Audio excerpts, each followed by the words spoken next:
Nunca pensé que el sonido de una notificación en el teléfono de mi esposo pudiera hacerme temblar, pero aquella noche, cuando escuché el vibrar suave y casi culpable del móvil escondido bajo la almohada, sentí un frío que me atravesó el pecho como si me hubieran abierto de golpe todas las ventanas del alma. Yo estaba medio dormida, él también fingía estarlo, pero su mano se movió de inmediato hacia el borde de la cama, como si quisiera cubrir el aparato con su propio cuerpo, y en ese instante supe que algo dentro de nuestro matrimonio había empezado a romperse mucho antes de lo que yo había sido capaz de aceptar. Hasta ese día yo habría jurado que tenía un matrimonio sólido, normal, incluso bonito. Llevábamos 8 años juntos, compartíamos rutinas, risas sueltas, discusiones pequeñas que nunca pasaban a mayores. Él siempre decía que la estabilidad era lo que más valoraba de nuestra relación y que conmigo encontraba paz, y yo le creí porque su voz sonaba sincera y porque jamás imaginé que alguien que presume de paz pueda esconder tantas tormentas. Pero ahora, mirando hacia atrás, me doy cuenta de que los primeros hilos de sospecha comenzaron meses antes, cuando él empezó a llegar más tarde de lo habitual del trabajo. Al principio decía que eran reuniones de último minuto, luego que un nuevo proyecto lo tenía agotado, después que tenía que ayudar a un compañero que estaba desbordado. Yo nunca dudé porque confiaba, porque nunca fui del tipo de mujer que revisa teléfonos o huele camisas buscando perfumes ajenos, porque siempre preferí pensar que el amor se alimenta de libertad y no de vigilancia. Sin embargo, algo en su mirada había cambiado. No era un cambio obvio, era un brillo distinto, un destello inquietante que aparecía cuando él pensaba que yo no lo miraba. Ese brillo que solo se ve cuando alguien tiene una pequeña llama secreta encendida para otra persona. A veces lo encontraba sonriendo solo frente al ordenador y cuando yo entraba en la habitación cerraba la pantalla, con una rapidez casi infantil. Él reía y me decía que era un vídeo tonto, pero yo no escuchaba sinceridad, escuchaba defensa, escuchaba ocultamiento. Lo peor es que yo quería creerle. Quería pensar que estaba exagerando, que era mi imaginación, que todas las mujeres pasan por momentos de inseguridad. Me repetía que no debía dramatizar, que él siempre había sido transparente, que no tenía sentido desconfiar ahora. Pero cada excusa que él inventaba sonaba más pulida, más ensayada, más mecánica. Empecé a fijarme en detalles que antes jamás me habrían importado, cómo guardaba su teléfono boca abajo, cómo se iba al baño con él, cómo escribía mensajes con los dedos tensos y luego borraba el historial de llamadas. Fue entonces cuando la idea empezó a clavarse en mi mente con una fuerza incómoda. Algo estaba ocurriendo y no era algo pequeño. Una noche, mientras él se duchaba, escuché cómo llegaba un audio a su móvil. Era la voz de una mujer, suave, casi susurrante. Decía algo que no alcancé a entender del todo, pero la entonación no era inocente.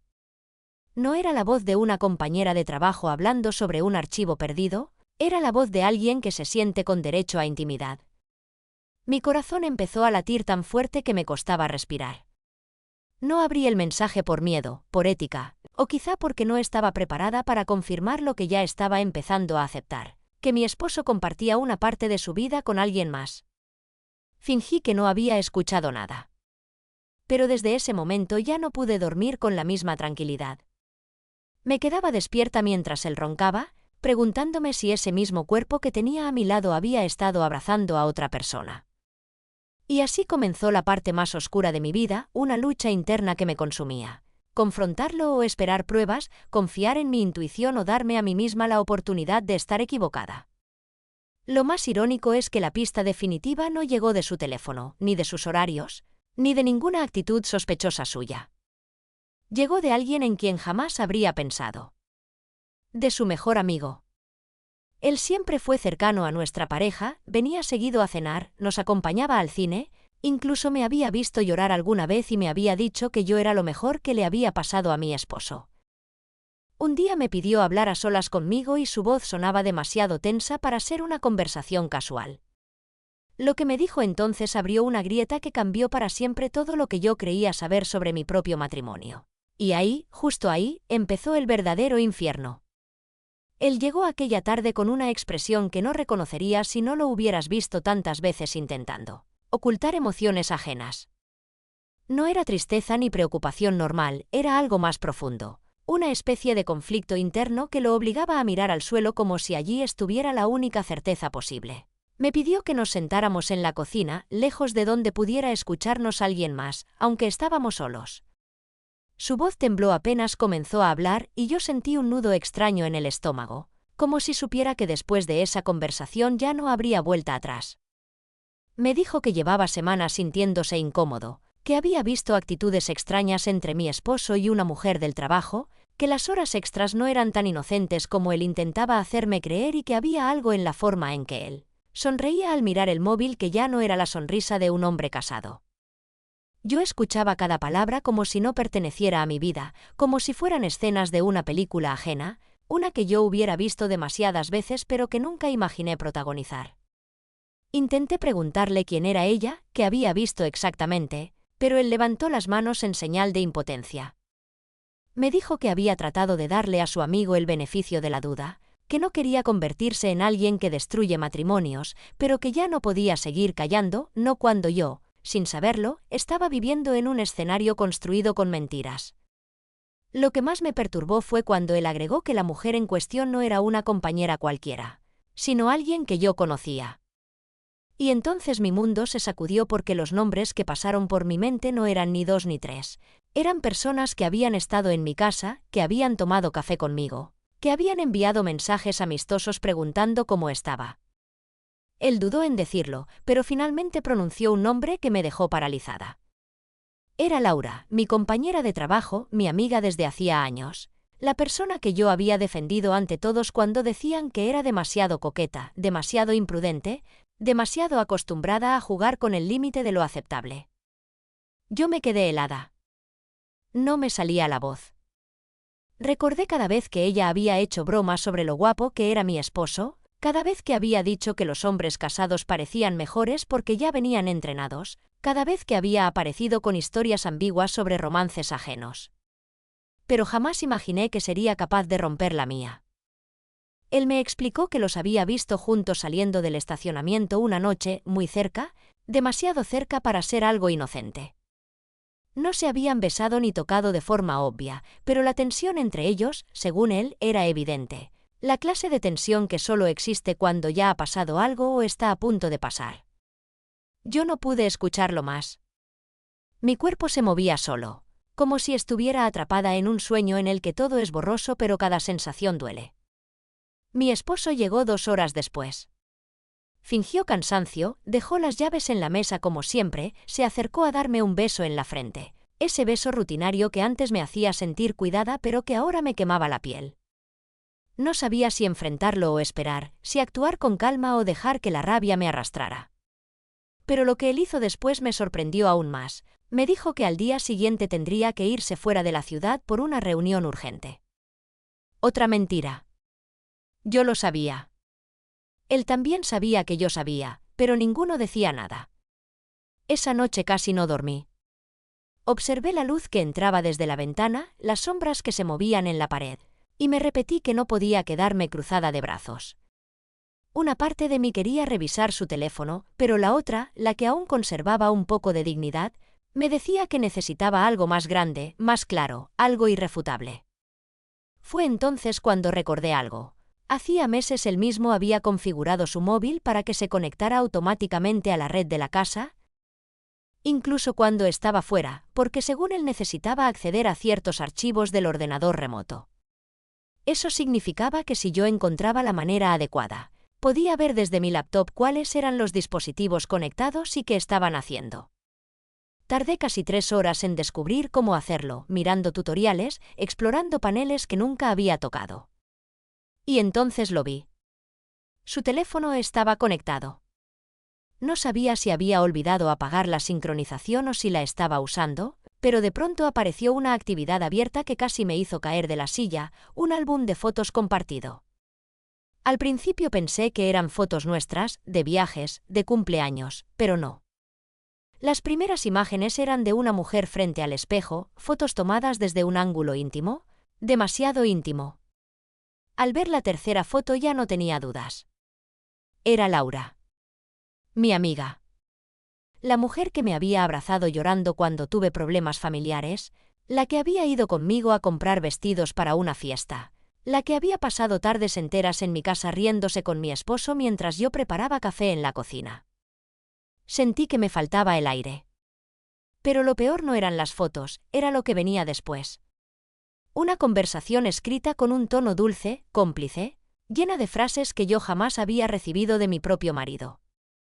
Bromas privadas, referencias que no entendía, palabras que parecían sacadas de un romance adolescente. Y entonces, la frase final, escrita por ella: mañana no olvides lo nuestro. No puedo esperar. Mi mundo se derrumbó de golpe. No lloré. No grité. No tiré nada al suelo como en las películas. Me quedé quieta, inmóvil, como si mi cuerpo ya no fuera mío. Cerré la laptop y me quedé mirando la pared durante un largo rato. Hasta que se me ocurrió algo. Si él quería viajar, si él quería mentirme, entonces yo iba a seguirlo. No para vengarme. No para hacer un escándalo. Sino para ver con mis propios ojos hasta dónde llegaba su doble vida. Y así empezó el día que cambió para siempre la forma en que entiendo el amor, la fidelidad y la traición. Salí de casa antes que él, casi sin sentir mis pasos, como si mi cuerpo funcionara por pura inercia.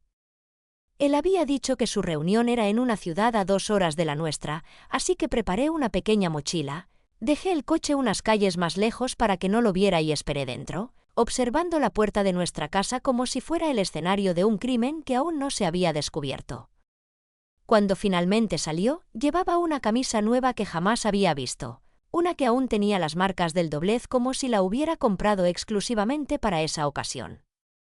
Me adelanté a encender el motor, pero esperé lo suficiente para no levantar sospechas.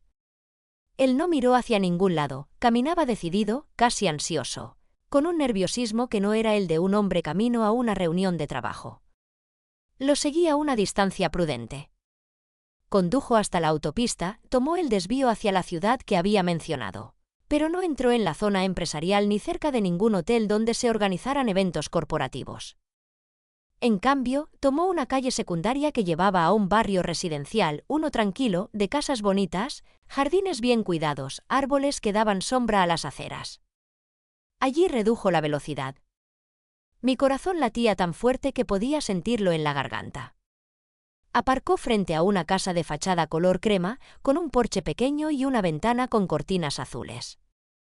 Yo conocía esa casa. Era la casa de los padres de Laura, donde ella se quedaba a veces cuando necesitaba espacio, según decía.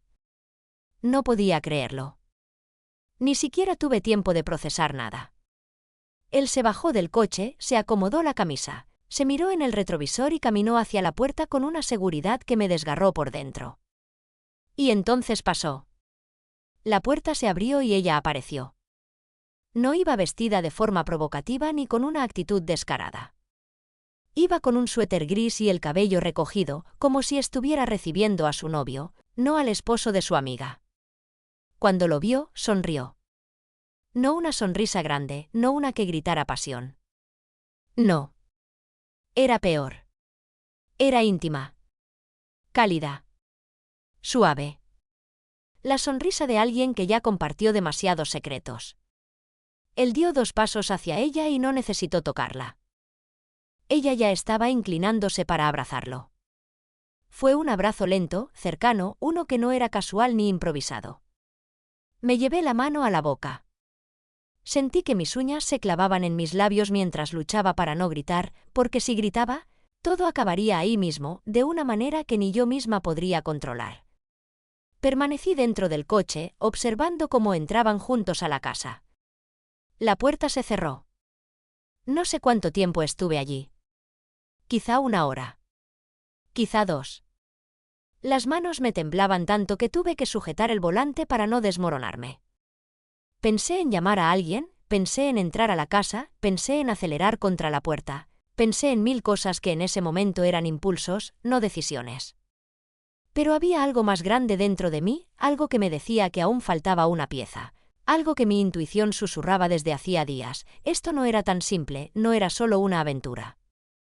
Había algo oculto, algo que no cuadraba, algo detrás del comportamiento extraño del amigo de mi esposo, detrás de la urgencia con la que él quiso hablar conmigo. De pronto el teléfono vibró. Era un mensaje de ese mismo amigo. Decía: sé que estás siguiéndolo. Tienes que saberlo todo. Por favor, no entres. Espera. Voy para allá. Me quedé helada. ¿Cómo sabía él que yo estaba allí? ¿Me había seguido? ¿Me estaba vigilando? ¿O simplemente lo suponía porque él sabía perfectamente cómo funcionaba el patrón de mis sospechas? Lo siguiente que sentí fue claustrofobia dentro del coche. Tenía que salir de allí. Tenía que airearme. Caminé hasta la esquina, respiré hondo, traté de ordenar mis pensamientos. En ese momento se escuchó un motor acercándose. Era él, el amigo. Frenó a mi lado, bajó la ventanilla y me miró con una mezcla de culpa y preocupación que me hizo enfurecer. Me pidió que subiera al coche. Yo dudé, pero algo en su mirada, algo en ese temblor contenido, me hizo entender que él conocía partes de una historia que yo aún no tenía. Cuando me senté en el asiento, él no arrancó. Se quedó quieto.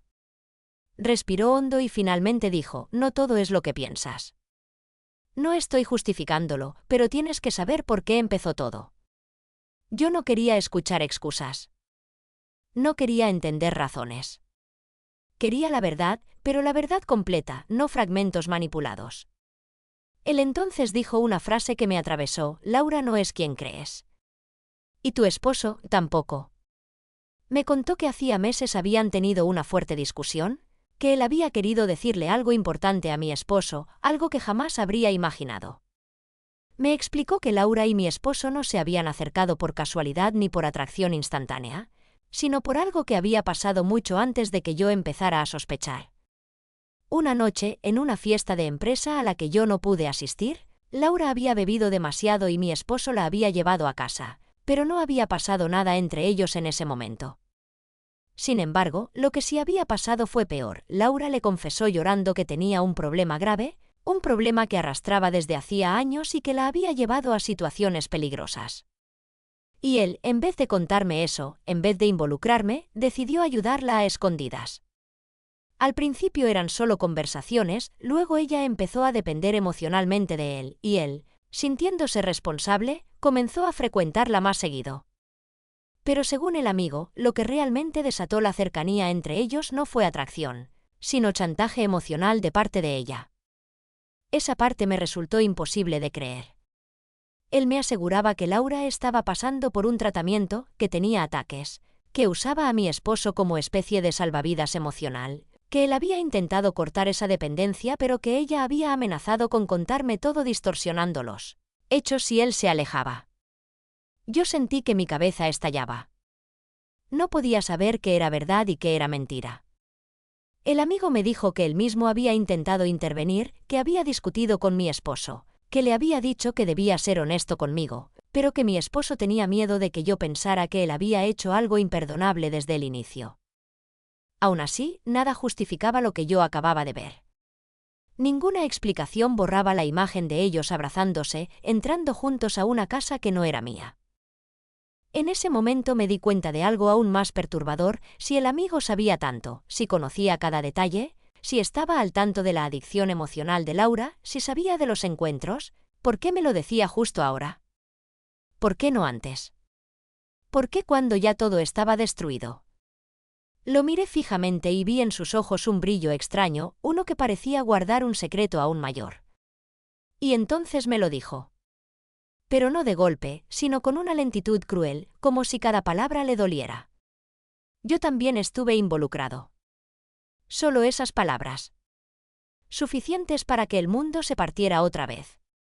Cuando lo escuché decir que él también estaba involucrado sentí que el aire se volvía pesado, como si todo el espacio dentro del coche se llenara de una verdad que yo no estaba preparada para recibir. Le pedí que hablara, que no se detuviera, que me explicara qué significaba exactamente esa frase que llevaba minutos retumbando en mi cabeza. Entonces él confesó que llevaba meses enamorado de mí, que siempre había sentido algo que jamás se atrevió a decir porque yo estaba casada y porque mi esposo era su mejor amigo, pero que cuando empezó a ver la cercanía entre él y Laura, su mundo también se quebró. Me dijo que intentó hablar con mi esposo aquella noche de la pelea, que le exigió que me contara la verdad, no porque quisiera salvar mi matrimonio, sino porque no soportaba verlo destruir algo que él mismo había deseado en silencio durante años. Lo que nunca imaginó, según él, era que la situación con Laura era más compleja, que ella había empezado a manipular a mi esposo y que él, atrapado entre la culpa, la presión y el miedo, había tomado decisiones impulsivas que lo arrastraron a esa doble vida. Yo escuchaba sin reconocer ya nada de lo que estaba oyendo. No sabía si creerle, no sabía si él mismo estaba usando su confesión para justificar su silencio. No sabía si mi esposo realmente estaba atrapado o si todo era una narrativa construida para suavizar la brutalidad de su traición. Y entonces él dijo la parte más retorcida, que Laura sabía sobre sus sentimientos por mí y que lo había usado para provocar celos en mi esposo, para crear caos entre ellos y poder acercarse aún más a él. Una especie de triángulo emocional enfermizo del que yo era el centro sin saberlo. Sentí náuseas. Quise salir del coche, pero él me sujetó del brazo con suavidad, sin agresión, solo con desesperación. Juró que me estaba diciendo la verdad, que no ganaba nada inventando eso, que solo quería que yo supiera que mi esposo sí intentó alejarse de Laura, pero que ya era demasiado tarde cuando ella empezó a usar las fotos y las conversaciones como forma de manipulación. Y aún así, yo tenía grabado en los ojos el abrazo que vi en la puerta, la sonrisa que compartieron, la complicidad que nadie puede fingir si no hay sentimientos involucrados. Le pedí que me llevara de vuelta a mi coche. No quería escucharlo más. No quería una sola palabra más que intentara dar sentido a algo que para mí había dejado de tener explicación lógica. Cuando regresé, la casa seguía cerrada. Ninguna luz encendida. Ningún movimiento. Me quedé unos minutos dentro de mi coche, con las manos en el volante, sin saber si debía entrar, tocar la puerta, enfrentar a ambos o desaparecer sin decir nada. Pero entonces la puerta se abrió y apareció mi esposo. Solo, sin Laura detrás. Cerró con cuidado, como si temiera despertar a alguien, y caminó hacia su coche con ese paso apresurado que tienen los culpables que creen haber logrado mantener su mentira intacta. Cuando arrancó el motor, yo esperé a que él se alejara para seguirlo. No sabía si lo hacía porque quería escucharlo mentir una vez más o porque necesitaba esa última prueba para cerrar por completo la puerta de nuestro matrimonio. Al llegar a casa se sorprendió al verme. Intentó sonreír, intentó preguntarme por qué estaba despierta, intentó actuar como si su día hubiera sido normal. Le dije que ya sabía todo. No levantó la voz, no me gritó, no lo negó. Tampoco lo confirmó. Solo se quedó quieto, mirándome, como si estuviera calculando qué versión de la verdad era menos dolorosa. Al final dijo que sí, que había estado viendo a Laura, pero que no era lo que yo pensaba. Esa frase, esa maldita frase que todos los infieles parecen tener tatuada en la lengua. Que no era lo que yo pensaba. Me contó su versión, una mezcla entre culpa, confusión, responsabilidad hacia ella, promesas de que terminaría todo, súplicas de que no lo dejara. Pero ya no importaba. Yo no lloré. No grité. Solo lo escuché hasta el final porque necesitaba hacerlo, porque necesitaba entender hasta qué punto era capaz de mentirse incluso a él mismo. Cuando terminó, solo pude decirle que no sabía si algún día iba a poder perdonarlo, pero que sí sabía algo. Ese día, en esa casa, él tomó una decisión que cambió quién era para mí. Y no había vuelta atrás. Él quiso acercarse, quiso tocarme, pero yo di un paso atrás. No fue teatral ni agresivo. Fue definitivo. Me di la vuelta, tomé mis llaves, y lo único que le dije antes de cerrar la puerta detrás de mí fue que necesitaba espacio, silencio y sobre todo, verdad. La real. No la que había estado escuchando durante meses. Ahora estoy aquí, contándote esta historia que aún me arde en la piel, preguntándome en qué momento dejé de ser protagonista de mi propia vida para convertirme en un personaje, atrapado en una trama que nunca pedí. Y tú, que estás escuchándome, quiero preguntarte algo que todavía no consigo responder. ¿Qué harías tú si descubrieras que no solo te traicionó tu esposo, sino también tu amiga y la persona que siempre creyó estar enamorada de ti?